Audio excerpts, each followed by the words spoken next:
மழை பெய்ய வேண்டி பொள்ளாச்சி அருகே கிராம மக்கள் கொடும்பாவி எரித்து நூதன வழிபாடு நடத்தினர். தமிழகத்தில் பருவமழை பொய்த்ததால் கடும் வறட்சி நிலவி வருகிறது.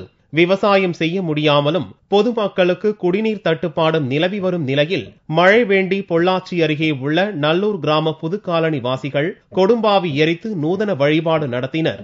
முதல்ல முன்னோர்கள் இருந்து ஓதுங்க, மழை மாதிரி வேஞ்சுதுங்க. இப்ப ரெண்டாவது வந்து இப்போ ஒரு மழையோட போச்சுங்க, மழையும் இல்லாங்க. அது வந்து ரொம்ப வறட்சி காலம் ஆகி போச்சுங்க.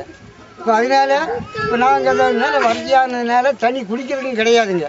இப்போ நாங்கள் அந்த கொடும்பாவி கட்டி எரிச்சா மழை பெய்யுங்கிற எங்களுக்கு ஒரு நம்பிக்கையோடங்க இதை செஞ்சுட்டு வரோம். கொடும்பாவியை எரிப்பதற்கு முன் பாடை கட்டி தாரை தப்பட்டை அடித்து கிராமத்தை சுற்றி இழுத்து வந்தனர். அப்போது மழை பெய்து பூமி செழிக்க வேண்டும் என பெண்கள் ஒப்பாரி வைத்து அழுதனர்.